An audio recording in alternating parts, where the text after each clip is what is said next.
Ambassador Yoon Seojin stood at the center of the Great Hall aboard Threshold Station and felt the weight of 100 alien gazes pressing down upon him. The station hung in neutral space between 3 galactic arms and served as the meeting ground for species who could not trust each other enough to meet anywhere else. Today, it hosted an emergency session of the Galactic Council, and the matter at hand was the fate of 200,000 human souls the Vrethak Dominion had surrounded the colony world of Kareth 7 3 days ago, and their demands were simple. Surrender the planet and its people, or watch them burn. Seojin kept his expression calm as the Vrethak delegate slithered forward on 6 powerful legs and spoke in a voice that rumbled like distant thunder. The council has heard our terms, the Vrethak said, and we grow tired of waiting for your answer. Human ambassador, the human government is still reviewing the situation. Seojin replied. There is nothing to review, the Vrethak snapped. You are a young species with a small fleet and no allies willing to die for you. Your colony sits within our expansion corridor, and we have claimed it. You may surrender your people peacefully, and we will relocate them. Or you may watch 300 warships reduce your world to glass. Murmurs rippled through the assembled delegates, and Seojin noticed how none of them would meet his eyes. The Korvathi delegation sat in rigid silence with their scaled faces unreadable. The Dasani whispered among themselves, but made no move to speak in humanity's defense. The Mendari representative had not even bothered to attend. This was the truth of galactic politics that humanity had learned in its 50 years among the stars. No one helped the weak. No one risked their own safety for strangers. Seojin drew a slow breath and stepped forward. The Terran Republic rejects your demands, he said. Silence crashed through the hall like a physical force. The Vrethak delegate's 4 eyes narrowed and his mandibles clicked with what might have been amusement. You reject our demands, the Vrethak repeated. With what fleet do you intend to stop us? Ambassador, your navy has perhaps 40 combat vessels, and most are assigned to your core systems. Kareth 7 has no defense grid and no orbital platforms. It is helpless. Kareth 7 is not helpless, Seojin said. We have already dispatched a response. A response, the Vrethak said. What response could you possibly mount in 3 days? Even if you stripped every ship from your borders, you could not arrive in time. Seojin allowed himself a small smile. We did not send our navy, he said, before the Vrethak could respond. A junior aide rushed to the delegate's side and whispered urgently into his ear. The Vrethak's expression shifted from confusion to disbelief to something that looked almost like rage. You sent 1 ship, the Vrethak snarled. 1 ancient vessel that should have been scrapped a century ago. Is this some kind of joke? It is not a joke, Seojin said. On the colony world of Kareth 7, a young girl named Minhee pressed her face against the window of the emergency shelter and watched the sky darken with enemy ships. She was 11 years old, and she did not fully understand what was happening, but she knew it was bad. Her father held her mother's hand, and neither of them spoke around them. Hundreds of colonists sat in terrified silence while the shelter's speakers broadcast updates from the Planetary Defense Office. The updates were not encouraging. The Vrethak Armada had taken position in high orbit and begun deploying landing craft. Kareth 7 had no military presence and no weapons capable of reaching orbit. The colonial governor had sent desperate messages to every human system begging for help, but the nearest fleet was 12 days away. 12 days. They would all be dead or enslaved in 12 hours. Minhee watched a Vrethak cruiser drift across the sky like a metal cloud and wondered if dying would hurt. Then the sky split open. A flash of light tore through the darkness above, and something dropped out of faster than light. Travel with a thunderclap that rattled windows across the colony. Minhee gasped and pressed closer to the glass. A ship hung in the upper atmosphere and descended toward the Vrethak formation. It was not a large ship. It was not a new ship. Its hull bore scars from 100 battles, and its design was older than Minhe's grandmother. But it flew straight toward 300 enemy warships without hesitation and without fear. The shelter's speakers crackled, and a new voice emerged. It was a woman's voice, calm and steady and somehow warm, despite the static attention Rethik fleet. The voice said, "This is Captain Bajian of the Terran volunteer ship Remembrance. The colony of Kara 7 and its people are now under our protection. You have 1 hour to withdraw from this system." Minhe's father made a sound that was half laugh and half sob. "Volunteers," he whispered. "They sent volunteers." Minhe looked up at him with confusion. "What are volunteers?" she asked. Her father knelt beside her and pointed at the scarred ship that now positioned itself between their world and the enemy armada. "They are people who come when no one else will," he said. "People who fight not for money or territory or glory. They fight because someone is suffering and they cannot look away. But there is only one ship," Minhe said. "How can one ship stop all of those?" Her father's eyes glistened with tears. "They will not stop them," he said softly. "They will buy us time. Time for the transports to evacuate. Time for the children to escape. That is what volunteers do. They trade their lives for hours." On Threshold Station, the Vrethik delegate had recovered from his initial shock and now laughed with genuine amusement. 800 humans in an antique ship," he said, "against my armada. This is your great response, Ambassador. This is your plan to save your colony." Seojin did not answer. He was watching the Korvathi delegation, and he saw something strange happening there. The eldest Korvathi scholar had gone rigid in his seat, and his scales had shifted from green to pale white. The old alien was staring at his datapad with an expression of pure shock. "Scholar Taiwan," one of the younger Korvathi whispered. "What is wrong?" The old scholar looked up, and his ancient eyes found Segojin's across the crowded hall. "That ship," Taiwan said. "I know that ship. I know that designation." "What of it?" the Vrethik demanded. Taiwan rose slowly from his seat, and when he spoke, his voice trembled. "Contact our homeworld," he said to his aide. "Send a priority message to the Grand Archive and the Temple of Remembrance. Tell them," he paused and seemed to struggle with the words. "Tell them the volunteers have returned." The Vrethik delegate's laughter faded. Something in the old Korvathi's voice had stolen the humor from the room. "What are you talking about?" the Vrethik asked. "What is so special about these volunteers?" Scholar Tehuan turned to face the assembled council, and his expression held 200 years of gratitude and grief, and something that looked almost like religious awe. "You do not know," he said. "Of course you do not know. Your empire is young, and your archives are incomplete. But we know. The Dasani know. The Mandari know. We remember what humans did for us when we faced extinction. We remember what they sacrificed, and we remember what they became. What they became." The Vrethik repeated. Taiwan's voice dropped to barely a whisper, but somehow it carried through the entire hall. "We called them heroes," he said. "We built temples in their honor and taught our children their names.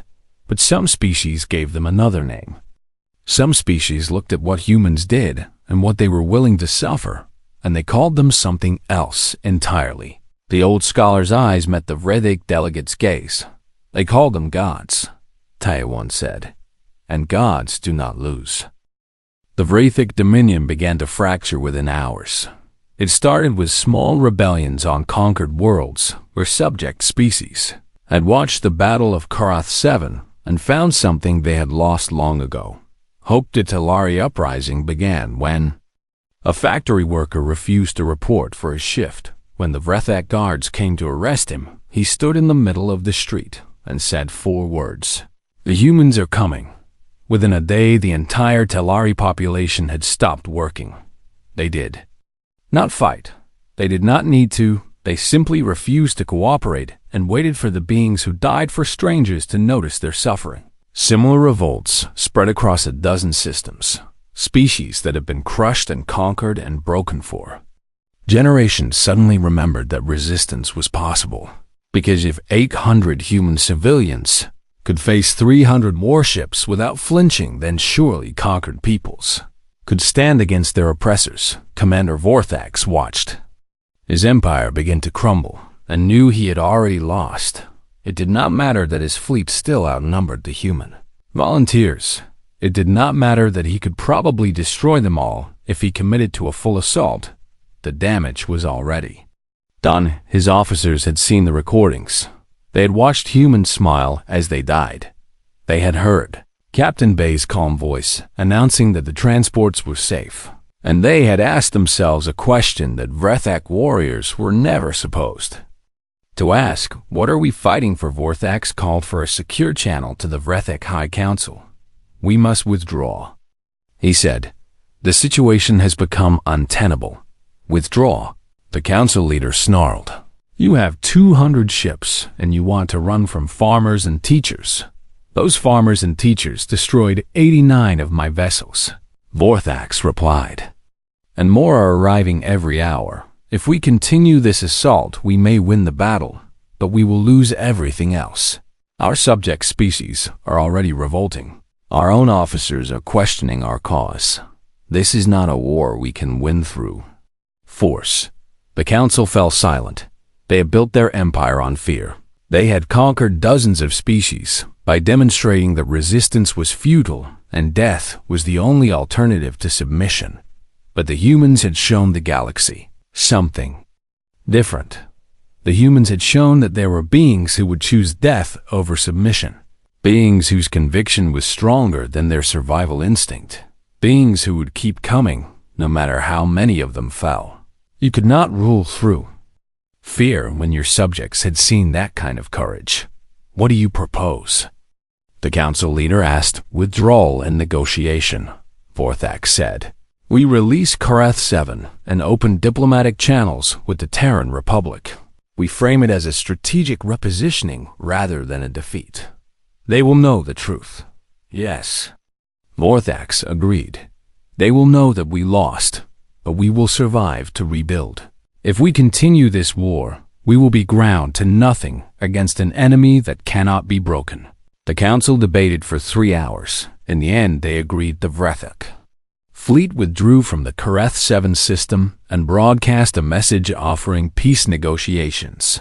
On Threshold Station, Ambassador Seojin received the surrender with quiet dignity. He did not gloat or celebrate. There was no joy in victory bought with so much blood. Scholar Taiwan approached him after the formal announcement. Your people have done something remarkable. The old Kalvathi said, You have changed the galaxy today. We paid a terrible price for that change. Seojin replied, 847 good people are dead. Families are broken. Children will grow up without parents. I know. Taiwan said, My people know that cost better than most, but because of what the volunteers did today, there are children on Karath 7 who will grow up at all. There are species across Vrethak space who believe that freedom is possible again. Your people bought that with their lives. Sejin was quiet for a long moment. My grandmother was a volunteer, he said finally. She served in the campaign that saved the Mendari. She told me that being a volunteer was never about glory or recognition. It was about deciding that if you could help, then you must help. She said that was the choice that made humans human. Do you believe she was right? I do not know, Seojin admitted. But I know that I looked at Captain Bay's crew manifest this morning. 847 names, teachers and farmers and engineers and students. A grandmother of 6 who joined because her husband died and she wanted her life to mean something. A 19-year-old college student who had never been off his homeworld before. Ordinary people who looked at strangers suffering and could not stay home. He wiped his eyes. I think my grandmother would have been proud of them. I think she would have said they were exactly what humanity should be. On Karath 7, the evacuation. Transports had landed safely at refugee centers across human space. 43,000 colonists had escaped thanks to the time that the Remembrance had bought them. The remaining 150,000 waited nervously in shelters until word came that the Vrethek had withdrawn. When the announcement was broadcast, the colony erupted in celebration. But young Minhee did not celebrate. She walked away from her family and found a quiet hill overlooking the colony's main settlement. She sat in the grass and looked up at the stars and thought about the people who had died for her. She did not know their names. She had never seen their faces, but they had given everything so that she could sit here in the evening air and watch. The sky turned from blue to black. Her father found her an hour later. "What are you thinking about?" he asked the volunteers. She said, "I want to understand why they did it." Her father sat beside her. "I told you before," he said. "They could not look away from suffering. That is the best answer I have. But how do people become like that?" Minhee asked. "How do they learn to care so much about strangers that they would die for them?" Her father thought about the question for a long time. "I think it starts small," he said finally. "I think it starts with noticing when someone is hurting and choosing to help even when it is inconvenient. It starts with deciding that your comfort matters less than another person's pain. And if you keep making that choice over and over, it becomes part of who you are. Until one day, you hear that strangers are in trouble and going to help them feels as natural as breathing." Minhee considered this. "Do you think I could be a volunteer someday?" Her father smiled sadly. "I hope you never have to find out," he said. "But I think if the moment came you would make the right choice. That is what the volunteers taught us today. Not that humans are special or better than other species, but that ordinary people can do extraordinary things when they refuse to look away." In the weeks that followed, the galaxy debated what to call the humans who had saved Korith 7. The Korvathi continued to call them heroes. They added the names of the Remembrance crew to their temples and taught their children songs about Captain Bay's sacrifice. The Visani called them guardians. They established formal alliances with the Terran Republic and pledged to stand beside humanity in future conflicts. The Mendari called them brothers. They said that humans had earned the right to be considered family. And the Vrethek called them gods, not because they were immortal or all-powerful, but because they embodied something that the Vrethek had always feared and never understood, a force that could not be threatened or bribed or intimidated, a conviction that burned brighter than self-preservation, a love for others that no weapon could destroy. The humans themselves rejected all of these titles. At a ceremony honoring the crew of the Remembrance, an elderly woman was asked why she had joined the volunteers. She was 82 years old and had served in 3 campaigns. She had watched friends die and buried comrades and kept going anyway. "Heroes and gods are for stories," she said. "We are just people who decided that if we can help, then we must help. That is not divine. That is not heroic. That is simply human." The crowd was silent as she walked away, and somewhere in the galaxy, a species on the edge of extinction heard about the volunteers for the first time. They learned that there were beings who would come when no one else would. Beings who would fight for strangers and die for children they had never met. Beings whose compassion was stronger than their fear of death. And for the first time in generations, they felt something they had thought was lost forever. They felt hope because the volunteers were out there. And as long as humans existed, there would always be someone willing to answer the call. The Remembrance died in fire and glory. Her final charge carried her within 500 meters of Commander Vorthax's ship before concentrated fire tore her apart. Captain Bay. Jean's last transmission was broadcast across all frequencies. "Transports away," she said. "Our duty is done. Live well." Then the ship exploded in 847. Human souls scattered across the void like stars being born. Commander Vorthax watched the wreckage drift past his view screen and felt his mandibles click with satisfaction. "It is over," he announced. "The human vessel is destroyed. All ships prepare to resume the assault on the colony." His tactical officer hesitated. "Commander," he said, "we have lost 89 ships." Vorthax turned slowly. "What? 89 ships destroyed or disabled?" The officer repeated. "Over 6,000 crew members dead. The human vessel was crewed by 800 civilians, and they killed 6,000 of our warriors." Silence fell across the bridge. Vorthax stared at the tactical display where the count of his losses continued to update: 89 ships to one ancient transport crewed by teachers and farmers and grandmothers. "It does not matter," Vorthax said finally. "We still have over 200 ships. The colony is defenseless.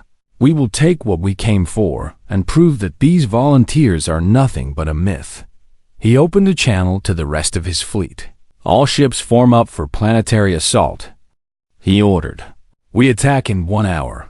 Across the galaxy, the battle was being watched. Threshold Station had broadcast the entire engagement on emergency channels, and billions of beings on thousands of worlds saw what had happened to Corvaisi. Wept, they lit candles in their temples and spoke the names of the dead and remembered their own. Rescued 2 centuries ago, the Dasani mobilized their fleet.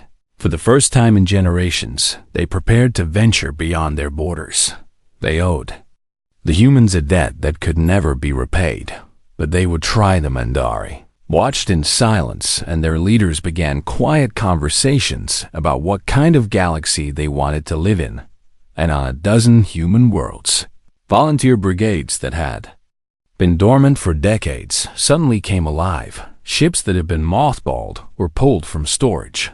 Retired soldiers and aging doctors and elderly teachers gathered at recruitment centers and demanded to be allowed to serve. They had watched the remembrance die. They had seen Captain Bay's final smile, and they would not let her sacrifice be in vain. On Threshold Station, Ambassador Seojin received a priority message from Earth.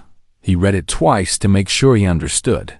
Then he walked to the council floor and requested permission to address the assembly. "The human delegation has an announcement," the council speaker said.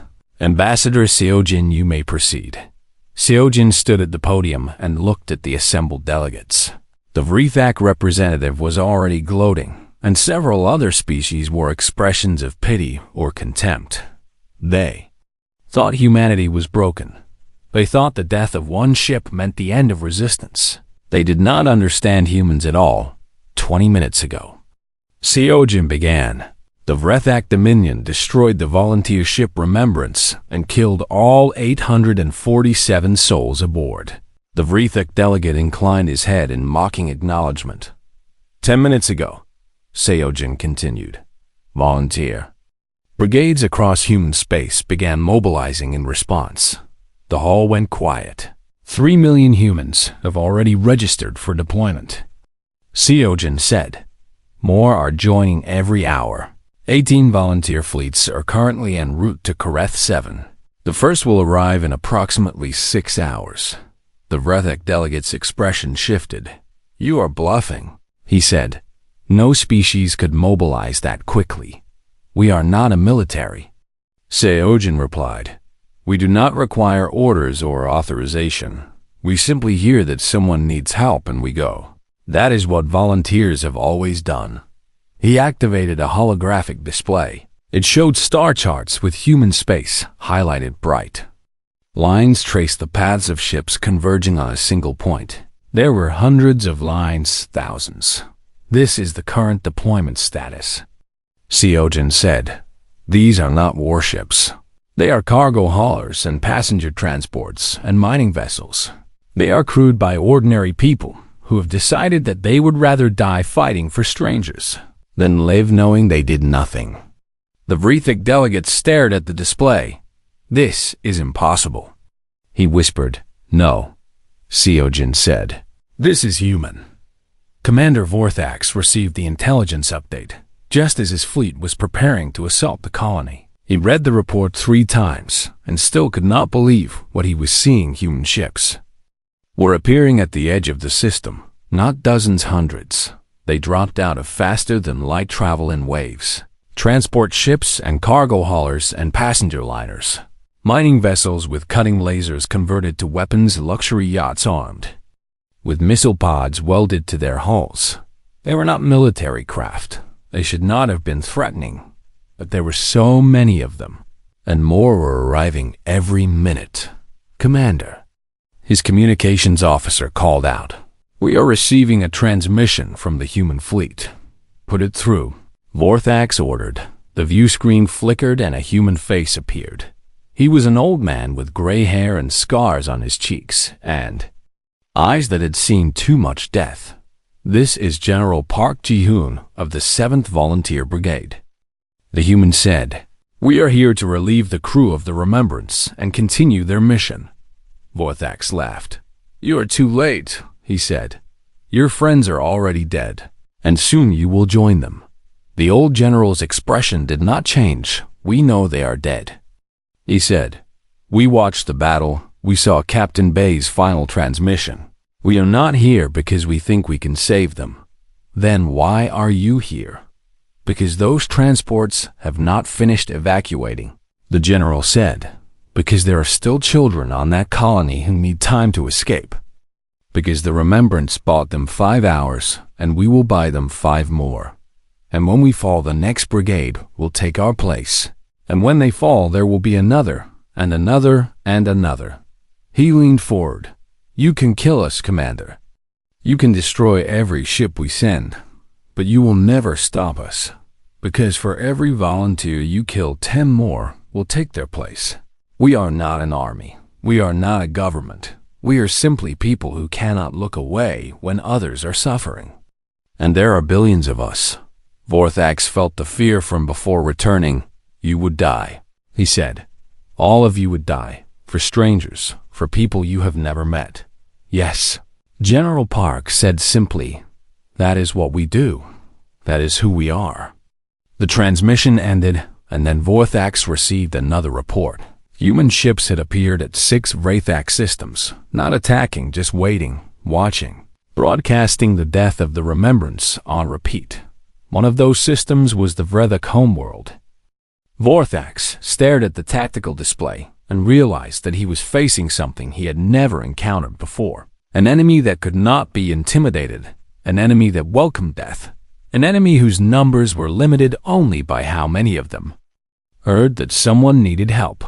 He thought about the crew of the Remembrance, teachers and farmers and grandmothers who had flown into certain death with smiles on their faces. He thought about Captain Bay's final words, "Transports away our duty is done, live well," and for the first time in his military career, Commander Vorthax wondered if he was on the wrong side. The first Wraithax salvo tore through empty space where the Remembrance had been 3 seconds. Earlier, Captain Bay Jian watched the enemy fire streak past her bridge windows and allowed herself a grim smile. "Evasive pattern Delta," she ordered. "Launch Fighter Squadron Alpha on my mark." The Remembrance was old, but she was quick. Her engines had been modified by generations of volunteers who understood that speed and agility mattered more than armor when you were always outnumbered. She danced between enemy shots like a leaf on the wind while her crew prepared the first counterstrike. "Fighters ready," the navigation officer reported. "Launch," Jian said. 3 small craft burst from the Remembrance's hangar bay and accelerated toward the Wraithak formation. They were not heading for the smaller escort ships. They were heading directly for the largest carrier in the enemy fleet commander. Vorthax watched the 3 human fighters approach his flagship and laughed. "They think they can threaten me with 3 tiny ships," he said. "Destroy them." His point defense systems opened fire, and the space around the fighters filled with deadly light. 2 of the ships exploded. The third kept coming. It was trailing smoke, and its left wing had been sheared away, but it did not slow down. It did not attempt to evade. It flew straight into the carrier's hangar bay and detonated its reactor. The explosion tore through the flagship's lower decks and killed 800 Wraithak crew members in an instant. Secondary explosions rippled through the ammunition storage areas, and the carrier began listing to port as its systems failed one by one. Commander Vorthax stared at the damage reports with disbelief. They crashed their own ship into us. He said, they killed themselves to hurt us. Commander, an officer called out. The humans are launching another wave.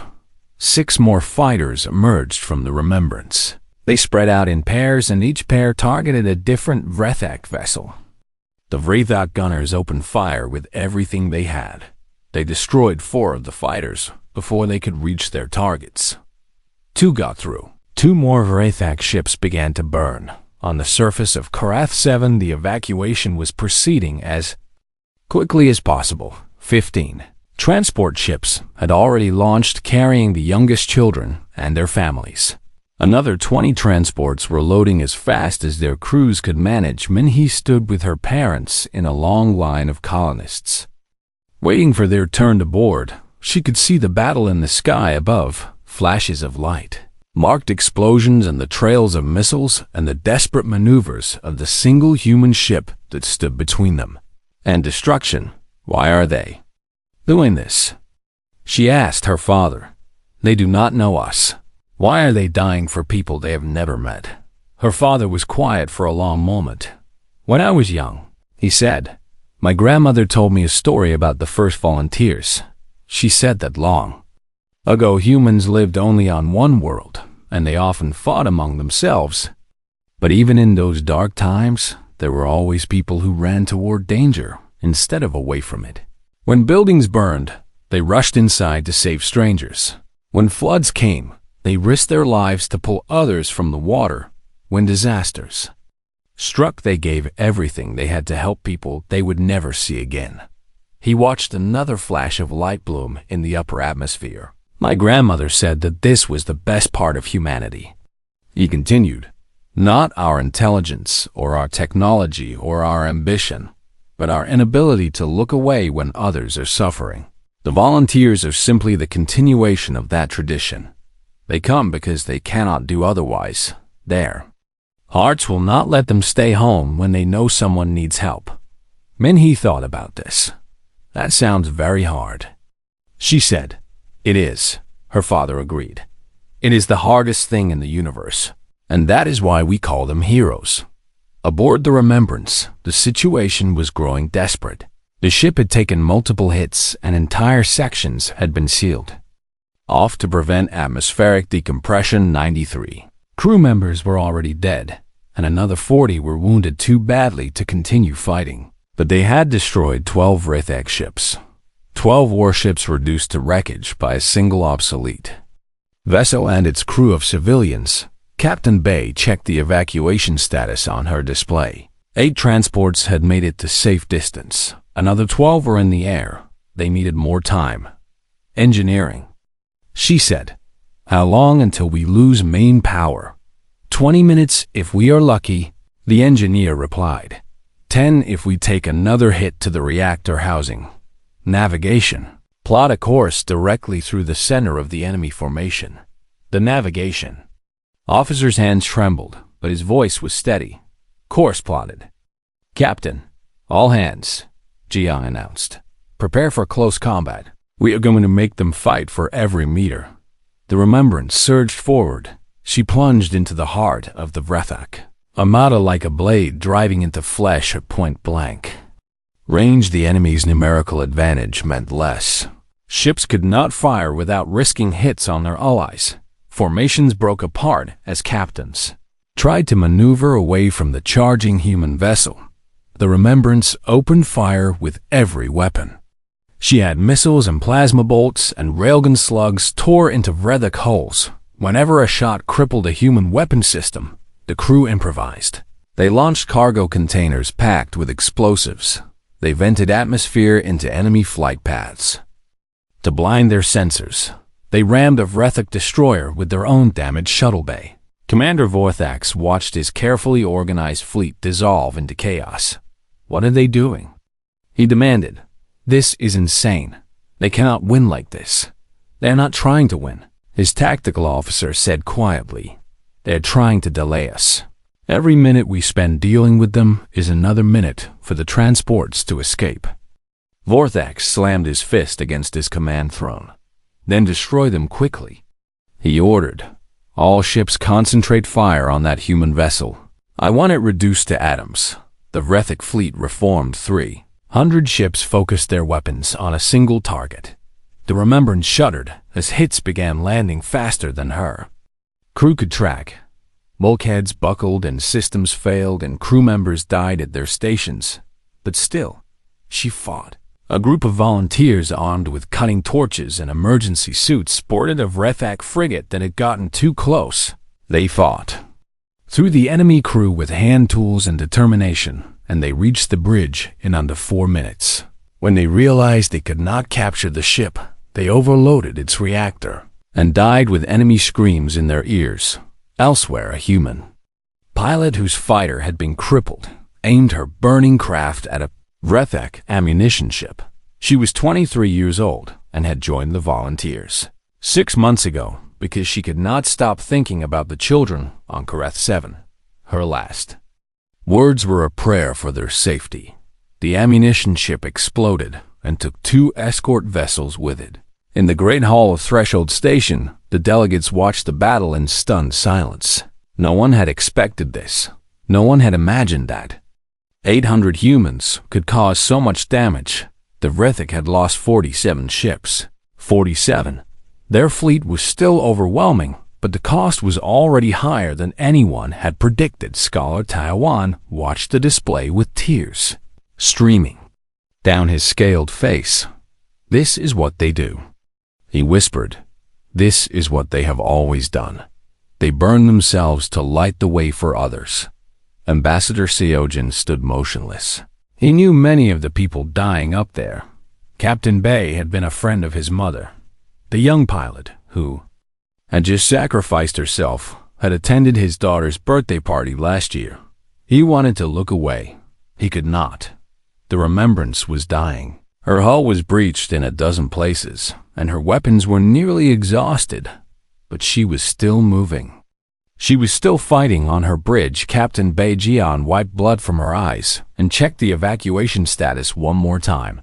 31 transports away, 31 ships full of children and families who would survive because 800 strangers had decided their lives were worth dying for. Jian smiled. It was enough. It was more than enough.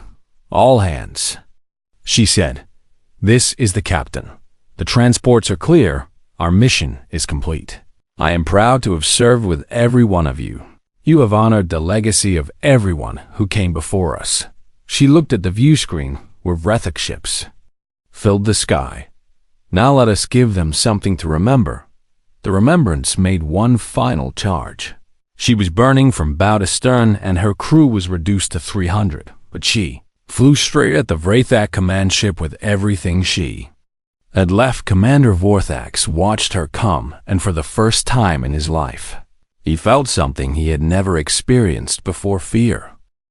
The Great Hall of Threshold Station had fallen into uncomfortable silence, and every alien delegate watched as Scholar Taiwan rose to address the council.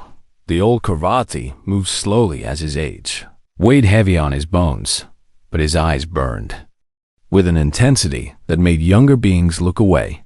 212 years ago, Taiwan began. My people faced extinction. He activated a holographic display and images flickered to life above the council floor. They showed a world burning. Ships filled the sky like locusts and cities crumbled beneath orbital bombardment. While millions of Karvathi fled through streets choked with smoke and ash, the Sithric horde came without warning. Taiwan continued. They wanted our resources and our territory, and they did not care whether we lived or died. Our military fell in the first week. Our government collapsed in the second. By the third week, we had lost 60% of our population, and the horde was hunting the survivors like animals. The Vrethik delegate shifted impatiently. Ancient history, he said. What does this have to do with your human volunteers? Everything, Taiwan said. We sent messages to every species in the galaxy begging for help. We promised anything and everything we had. We offered our technology and our resources and our eternal loyalty. Do you know how many species answered our call? Silence. None. Taewan said. Not one. The horde was too powerful, and no one would risk their own safety for strangers. We were alone and we were dying, and there was no hope left. He paused, and something changed in his expression. The grief softened into wonder. Then the humans came. New images appeared on the display. Ships dropping out of faster-than-light travel above the burning Korathi homeworld. But these were not military vessels. They were cargo ships and passenger transports and mining haulers, civilian craft held together with patches and prayers. They called themselves the 14th Volunteer Brigade. Taewan said, 40,000 humans who had heard about our suffering and decided they could not stand idle. They were not soldiers. They were teachers and farmers and factory workers and students. They had no formal training and no advanced weapons and no support from their government. But they came anyway. The Vrathak delegate's mandibles clicked with confusion. 40,000, he said, against the Sithric horde. The horde numbered in the millions. Those humans would have been slaughtered in days. Yes, Taewan said softly. They knew that. They came anyway. The holographic display shifted to show battle footage, and the entire council watched in stunned silence. Humans in mismatched armor charged Sithric positions across burning fields. Humans carried wounded Korvathi. Children threw streets filled with enemy soldiers. Humans flew civilian ships directly into horde warships because they had no weapons, capable of penetrating enemy shields, and their bodies were the only ammunition they had left. The volunteers fought for 9 months. Taewan said, 9 months of constant battle against an enemy that outnumbered them 100 to 1. They asked for nothing. They demanded nothing. They simply fought and died and kept fighting. He zoomed the display to show a single moment. Frozen in time, a human soldier standing over a group of Korathi refugees with nothing but a broken rifle and a belt of grenades while a Sithric battalion advanced toward them. This was Captain Lee Jung-ho. Taewan said. He was a mathematics teacher before he joined the volunteers. He held that position for 6 hours until reinforcements arrived. When they found him, he had 17 wounds and no ammunition, and he was still standing between the enemy and the people he had sworn to protect. Taewan's voice cracked. He asked the medics to save the children first. He died with a Korvathi infant in his arms. The council chamber had gone completely still. Even the Vrathak delegate seemed unable to speak. 40,000 humans came to save my people. Taewan said, 34,000 of them died. They broke the Sithric horde, not through superior technology or clever tactics, but through sheer refusal to stop. The horde had never encountered anything like them. The horde could not understand beings who would suffer so much for strangers. In the end, the horde retreated because they believed they were fighting demons or gods. He turned to face the Vrathak delegate directly. Do you know what the surviving volunteers did after the war ended? The Vrathak said nothing. They went home. Taewan said, they refused rewards and titles and land grants. They would not accept payment or recognition. When my people tried to honor them, they smiled and said that helping others was its own reward. Then they returned to their farms and their classrooms and their factories, and they never spoke of what they had done.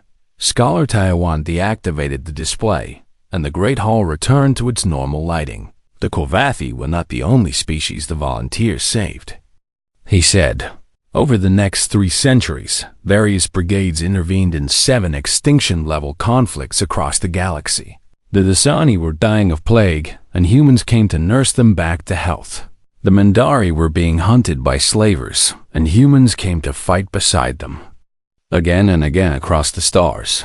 Whenever a species faced annihilation and no one would help, the volunteers appeared. He looked at Ambassador Seojin with an expression of profound respect. We built temples to them, Taewan said. We taught our children their names and their stories. We called them heroes because we had no other word for what they were. But some species looked at humans and saw something else. They saw beings who could endure any suffering and overcome any obstacle. Beings whose compassion was absolute and whose will was unbreakable. Beings who would die by the thousands for people they had never met. The old scholar's voice dropped to a whisper. They called them gods. In another part of the station, a Vrethek intelligence officer named Korath reviewed the historical files that Scholar Talon had referenced. He had served the Dominion for 40 years and prided himself on his analytical mind. These stories about human volunteers were clearly exaggerated. No species would sacrifice themselves so readily for strangers. It defied basic logic and survival instinct. He pulled up casualty reports from the Korvathi conflict and frowned at the numbers. 34,000 dead out of 40,000 deployed, an 85% casualty rate. Any rational military force would have retreated long before reaching such losses. The humans had not retreated. They had pressed forward and fought harder. Korath accessed records from other volunteer campaigns and found similar patterns in possible casualty rates. Suicidal tactics that somehow succeeded. Enemies breaking not from military defeat but from psychological terror. He shook his head and closed the files. Propaganda. It had to be propaganda designed to make humans seem more formidable than they were. The Vrethek. Dominion had conquered 47 species, and none of them had posed a serious challenge. 800 humans in an obsolete ship would pose even less of one. Korath submitted his analysis to Fleet Commander Vorthax. The historical records are exaggerated for political effect. He wrote, "Recommend we proceed with the assault on Kareth 7 without delay. One ship cannot threaten our armada regardless of what legends claim." Commander Vorthax read the analysis and nodded with satisfaction. He ordered the fleet to prepare for the final assault. The hour that Captain Bajian had demanded was almost over, and the Vrethek would show these humans what happened to species who defied the Dominion. Aboard the Remembrance, Captain Bay stood on the bridge and watched the countdown timer approach 0. She was 67 years old, and her hair had gone gray, and her hand shook slightly when she reached for her tea. But her eyes were steady, and her voice was calm. "All hands," she said into the shipwide com. "This is the captain speaking. In approximately 5 minutes, the Vrethak fleet will begin their attack. We are 847 souls against 300 warships. The math is not in our favor."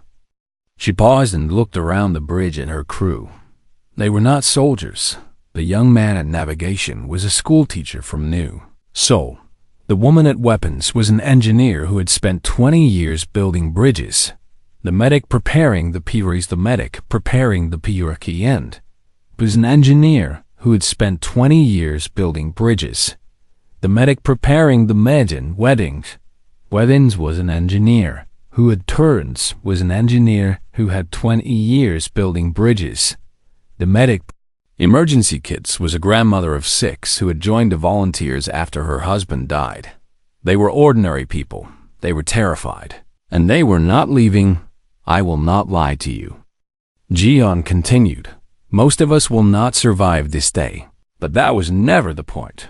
The point is that 200,000 people are down there on Kareth 7, and they are counting on us to buy them time. Every hour we fight is another transport that escapes. Every minute we hold is more children reaching safety. She straightened her uniform and lifted her chin. My grandmother served in the 14th Brigade, she said. She saved 400 Kalvati refugees and carried the last one out of the fire zone on her own back. She told me that being a volunteer was never about winning. It was about giving others a chance to live. Today, we honor her memory. Today, we give Kareth 7 that chance. The timer reached 0. The Vrethek fleet began to move. Captain Bei Jian smiled. All hands to battle stations. She said, "Let us show them what humans are made of."